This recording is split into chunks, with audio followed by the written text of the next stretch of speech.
Dear student, welcome you to Stuti academy. आज हम लोग 27 जून जेई फर्स्ट फेज के क्वेश्चन को डिस्कस करने जा रहे हैं और इस फर्स्ट फेज के केमिस्ट्री के क्वेश्चन को डिस्कस करने जा रहे हैं। अब जरा एक एक करके क्वेश्चन को देखिए। फर्स्ट क्वेश्चन है, white phosphorus reacts with concentrated NaOH product formed are. देखो, अब सिंपल रिएक्शन बेस्ड क्वेश्चन है, एनसीईआरटी में दिया है P4 plus NaOH when red white phosphorus P4 treated with NaOH phosphine gas is formed। ये reaction आपको याद आ रहा होगा, प्रिपरेशन ऑफ फॉस्फीन में था, along with formation of NaH2 NaH2PO2 NaH2PO2। तो फॉस्फीन तो तीन ऑप्शन है, लेकिन अब फॉस्फीन के साथ NaH2PO2 क्या है, एक ऑप्शन फर्स्ट। तो सिर्फ फॉस्फीन अगर मेन मेजर प्रोडक्ट याद रखेंगे, बाकी अगर याद नहीं रहेगा तो थोड़ा प्रॉब्लम हो सकता है। अगला क्वेश्चन, स्टेटमेंट 1 कह रहा है कि O-2 and Mg-2 have equal radii, और स्टेटमेंट 2 कह रहा है दे आर आइसो इलेक्ट्रॉनिक। देखो, first statement false, of course they are isoelectronic, इसमें भी 10 इलेक्ट्रॉन और इसमें भी 10 इलेक्ट्रॉन, लेकिन इसके एटॉमिक नंबर 12, इसके एटॉमिक नंबर 8। तो यहाँ पुल फोर्स कम, यहाँ पुल फोर्स ज़्यादा, इसलिए मैग्नीशियम छोटा, ऑक्सीजन बड़ा। तो स्टेटमेंट 1 जो है आपका क्या है, फॉल्स है, और स्टेटमेंट 2 जो है कि दे आर आइसो इलेक्ट्रॉनिक, वो ट्रू है, आइसो इलेक्ट्रॉनिक तो है, यानी fourth one is correct. Clear? आगे देखिए,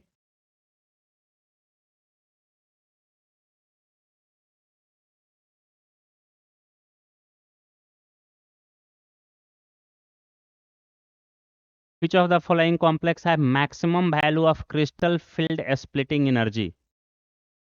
तो इसमें crystal field splitting energy depend करता है आपके लिगेंड पर, और क्रिस्टल फील्ड स्प्लिटिंग एनर्जी सबसे ज़्यादा आपका अमोनिया का है, यानी second option is correct.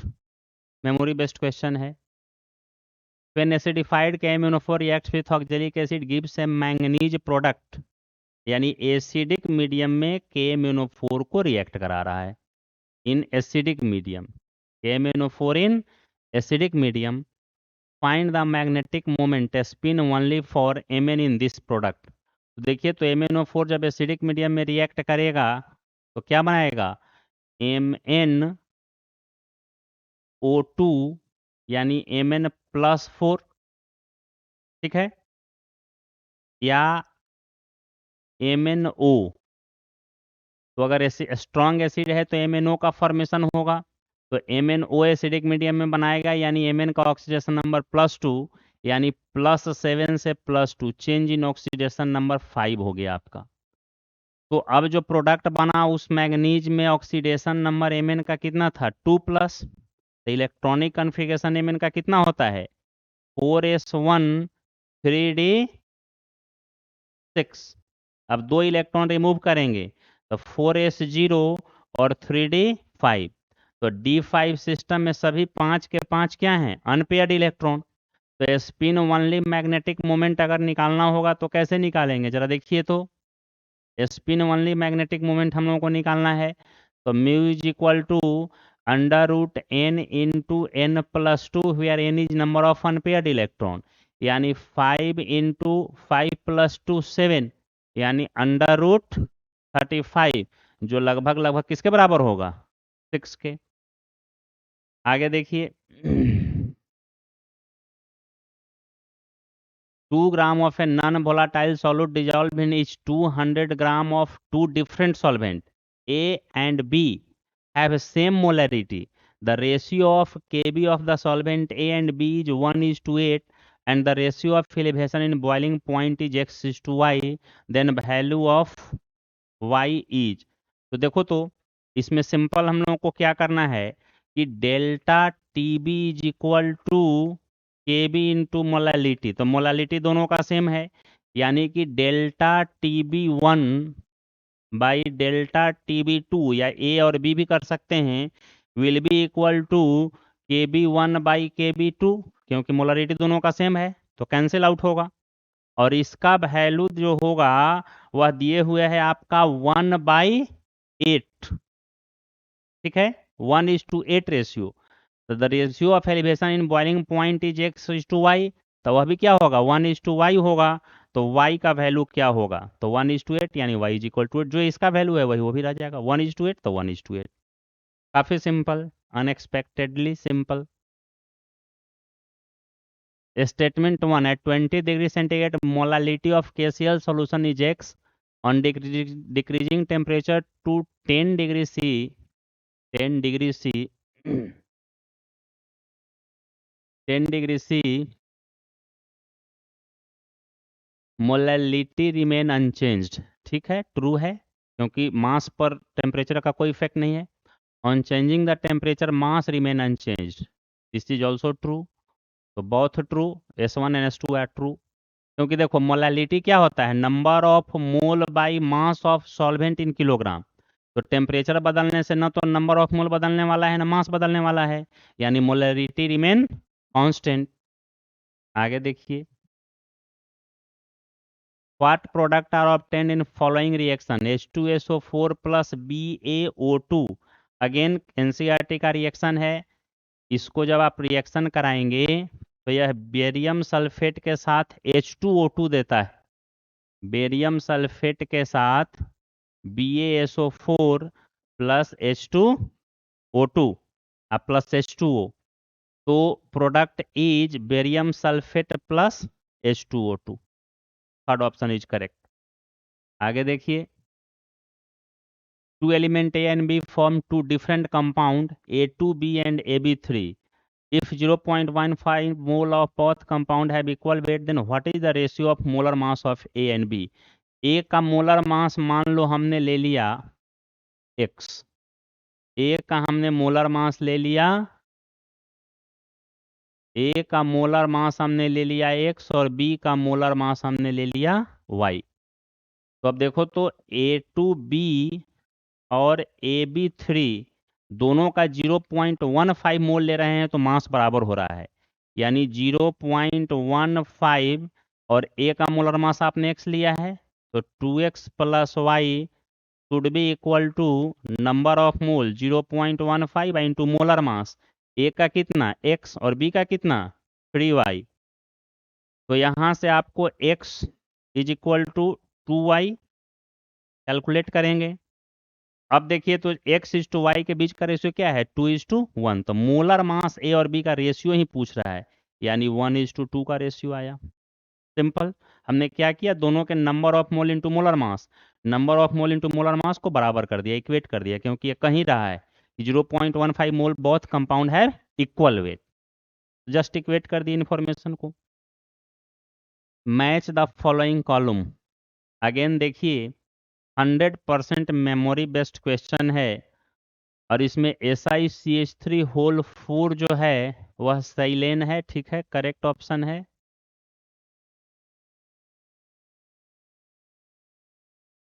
Correct है, क्या हो जा रहा है,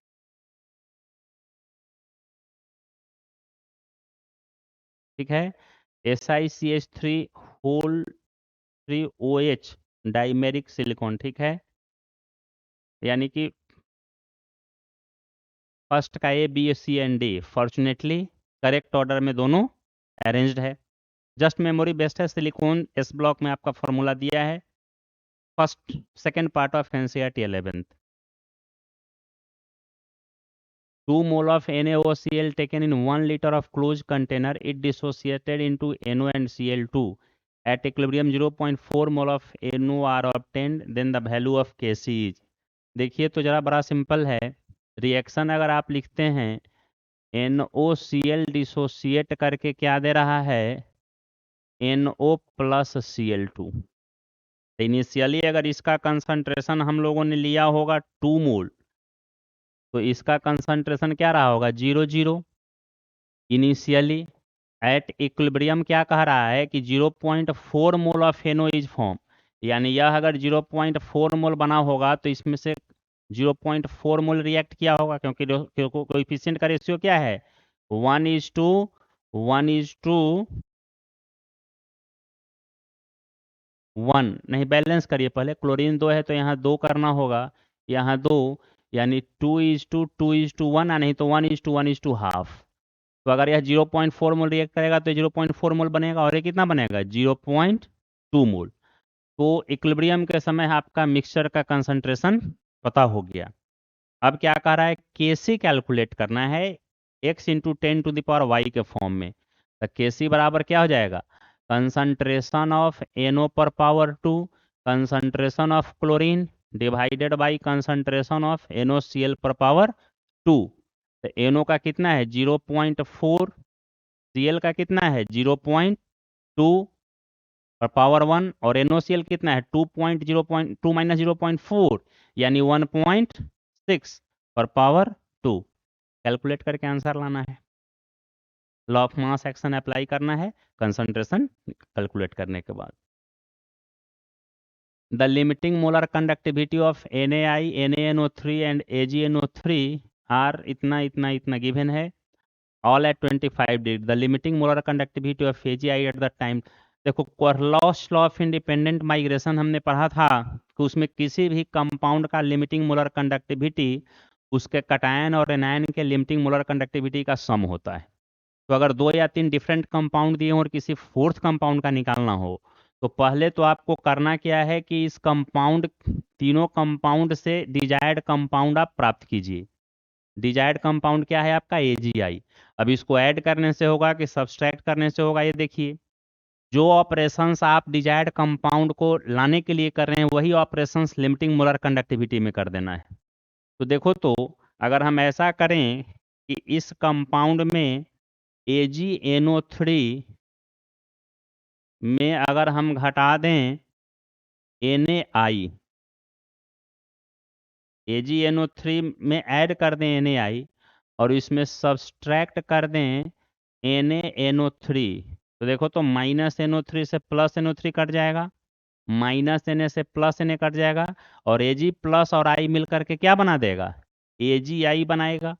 तो यही ऑपरेशन हम लोग लिमिटिंग मोलर कंडक्टिविटी में कर देंगे। लिमिटिंग मोलर कंडक्टिविटी किसका ले लेंगे AgNO3 का, उसमें ऐड कर देंगे लिमिटिंग मोलर कंडक्टिविटी किसका NaI का, और उसमें से सब्सट्रैक्ट कर देंगे लिमिटिंग मोलर कंडक्टिविटी किसका NaNO3 का। यानी जो मैथमेटिकल ऑपरेशन हमने डिजायर्ड कंपाउंड के लिए किया वही लिमिटिंग मोलर कंडक्टिविटी में। ये तीनों वैल्यू आपके दिए हुए हैं।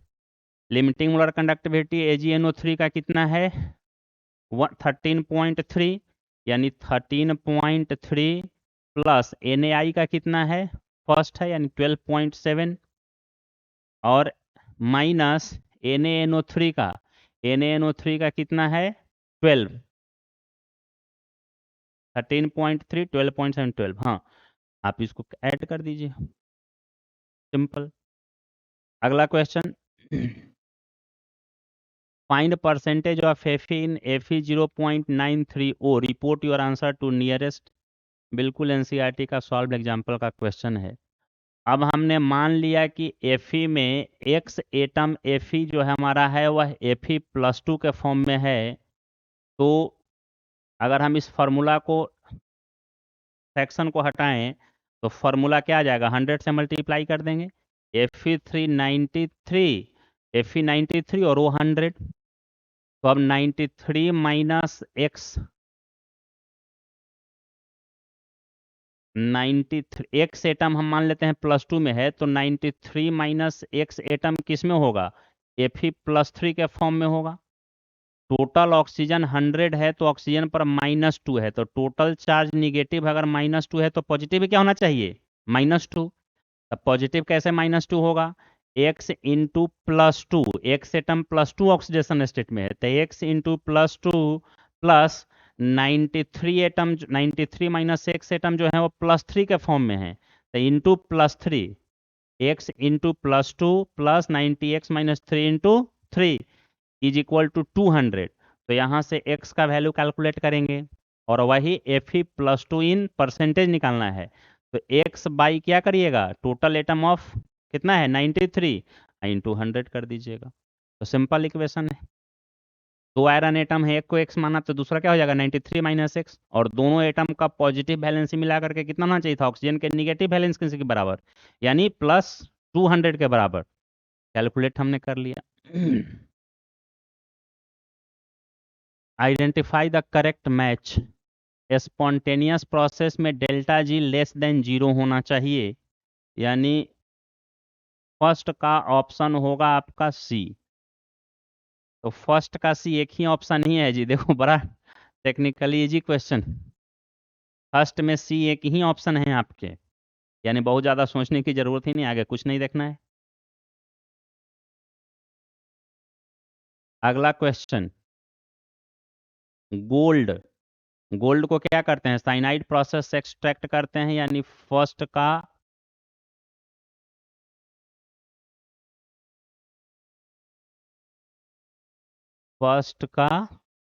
सी। सेकेंड है ब्लिस्टर, SO2, C&A।